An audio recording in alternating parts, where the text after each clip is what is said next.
I wasn't supposed to be home today. In fact, I wasn't supposed to be home for another week. I wanted to surprise Sophia, to bring something new to our usual phone conversations and video chats. I imagined her reaction, the way her face would light up when she saw me standing at the door. I pictured her running into my arms, maybe even crying as she told me how much she had missed me.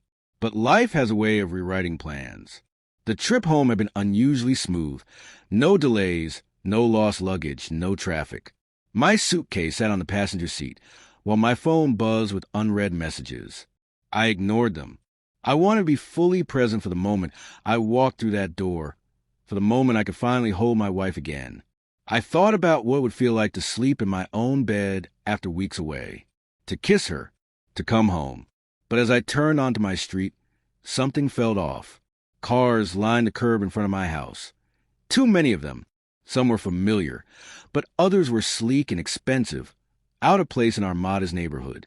My initial thought was that Sophia had friends over, but then I noticed the ribbons, pink and blue, flutter in the breeze, tied to side mirrors. And then I saw the front yard. Pink and blue balloons were fastened to the porch railing. A massive banner stretched across the entrance, swaying gently in the wind. The words on it hit me like a punch to the gut. My hands clenched around the steering wheel. At first, I didn't even feel suspicion. My mind was still catching up, still trying to process what I was seeing. The house looked the same walls, same yard, but it felt different, like I was stepping into someone else's life. Laughter drifted from inside, glasses clinked, music played. A celebration. I parked a few houses away, my palms damp against the wheel. Maybe I was overreacting. Maybe this wasn't for Sophia. Maybe I was misreading everything. But when I stepped out, the air smelled of something sweet, of festivity. I thought about calling her, but decided against it. I needed to see for myself. As I approached, the scene inside became clearer. Through the wide living room window, I saw people, smiling, drinking, celebrating. And the decorations. This wasn't a last-minute gathering. This had been planned. For a while. And then I saw her. Sophia stood in the center of the room, glowing under the warm lights. But she wasn't looking at me. She was smiling at Jonah, my best friend, and his hands. They weren't just resting at his sides. They were gently cradling her swollen belly, the belly I didn't even know existed. Everything inside me stopped. My mother, standing near the kitchen, spotted me first. Her face gave everything away. She knew. They all knew. Jonah was talking, grinning. He was saying something about the nursery, about how he and Sophia had been painted together, choosing the crib together. I was drowning. Sophia turned slightly mid-laugh, and then she saw me. I watched as her entire world collapsed. Jonah, oblivious, kept talking, kept smiling. "Last week we found out together," he said, beaming, as if he hadn't just shattered my existence. I barely noticed my mother rushing toward me, trying to usher me outside. "We weren't expecting you today," she whispered urgently, as if that changed anything. As if that erased the fact that my best friend was standing in my house, his hands on my wife. I pulled my arm away. My voice came out low. "Dangerous. How long?" The party fell silent. Someone turned off the music. The words hung in the air like a blade. Jonah's hands dropped from her belly. Sophia had gone pale. But it was too late. I had already seen everything. This wasn't an accident. This wasn't a misunderstanding. This was betrayal. Long-term. Calculated. The silence was suffocating. Sophia's mother, who had just been rubbing her belly, recoiled. My father, standing in the corner with a drink, refused to meet my eyes. Sophia stood frozen. Jonah, the man I once called my best friend, looked like a guilty coward, as if he wished the floor would swallow him whole. "I can explain," Sophia whispered, as if any explanation in the world could make this right. I clenched my jaw, my fists tightening. I exhaled slowly. I'd love to hear it. But Jonah, for once, had nothing to say. The man who always had an answer, who could talk his way out of anything, stood speechless. And my mother, still trying to salvage the unsalvageable, still hoping to keep the peace, urged me to step outside. There was no peace left to keep. I turned to Jonah. You better get a job. His brows furrowed. What do you mean? I smiled, slow, cold. Because you're on your own now. Jonah stiffened. Sophia's breath hitched. And then I delivered the final blow. I wasn't just working overseas, I said, watching the color drain from their faces. I was consulting a lawyer. Sophia gasped. Jonah's eyes went wide.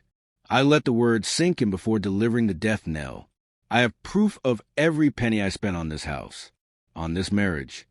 And with that, I turned. I walked away, leaving them all to sit in their wreckage. As I stepped outside, the night air hit me like a cold slap. My hands trembled, whether from rage or shock. I wasn't sure. Behind me, the party had crumbled into stunned silence, but I knew it wouldn't last. The whispers would start soon, the excuses, the apologies. But I didn't care. Not anymore. I had spent the last year overseas, working to build a future for us, sacrificing everything, believing we were in this together. And all along, they had been doing this. For the first time in years, I felt relief. I wasn't breaking my back anymore. I wasn't the one holding everything together. I was free. Free to take care of myself. Free to stop trying to make other people happy. And that thought alone made me grin. That evening, I replied to Jonah with 2 words. Speak with my lawyer. I had given them everything. Now I was taking it all back. 5 minutes before the court battle started, everything came in waves, some small, barely perceptible, others so overwhelming I could hardly breathe. But one thing was certain, I was done. The betrayal had already happened. The damage was done. Now, it was time to regain control. The following morning, I sat in my motel room, staring at my phone, waiting for my lawyer's call. At exactly 9 a.m., it rang. We're ready, Noah. I leaned back against the headboard, gripping my phone tighter. Walk me through it. Jonah has no legal right to the house. My lawyer assured me. It's in your name. All financial contributions are documented under you. Sophia Sheik can object, but under these circumstances, it won't hold. A hollow feeling settled in my chest. My entire marriage, now reduced to financial statements and legal terms. We're filing for an uncontested divorce, my lawyer continued. She won't be able to access your money. If she tries, we can go to court, but she won't win. I let that sink in. I had built everything for our future, and now, the only thing that mattered was how quickly I could tear it down. What about my accounts? I asked. They're already safeguarded. Joint accounts are frozen. Jonah's assets? Locked. Jonah thought he had won, that he had taken something from me. But he had no idea this was just the beginning. That afternoon, the text started. Sophia, Noah, I get that you're upset, but can we please talk? I didn't want this to go this way. I ignored it. An hour later, another one. Sophia, please, just one conversation. You don't have to do this. As if I had been the one to tear our marriage apart. Then Jonah. Jonah, I know I made a mistake, but I won't let this go. We can figure this out, okay? He had the audacity to say that, but I had already figured out. The moment he stood in my house, by my wife's side, preparing for a baby, I locked my phone. It wasn't mine to fix anymore. The next morning, Sophia must have received the initial divorce papers because her tone changed. Sophia, Noah, please, let's talk before this happens. I stared at the message, waiting for the usual ache, the urge to fix things. But it never came. Instead, I sent a simple text to my lawyer. Make sure Jonah gets nothing. He replied almost immediately. Believe me, Shay, I got it covered. Days passed. Jonah tried calling. Then another number rang. Marissa, Noah, I won't defend her actions. I raised my daughter better than this. But don't you think you're going too far? I closed my eyes and shook my head. That was the problem. They thought I wasn't serious.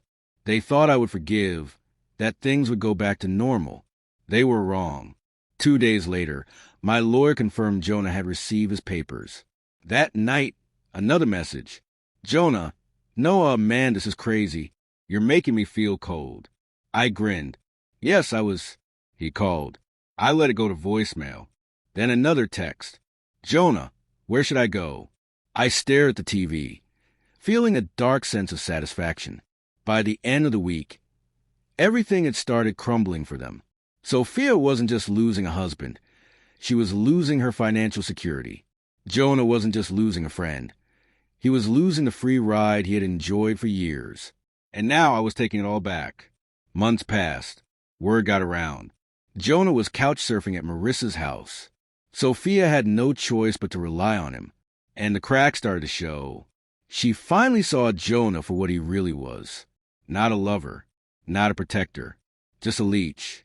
Then, one evening, a text from an unknown number. I almost ignored it. But curiosity got the better of me. Sophia, I left him. I stared at the message, not with regret, not with sadness. Just quiet, undeniable satisfaction. Because in the end, karma did the rest. And I enjoyed every second of it.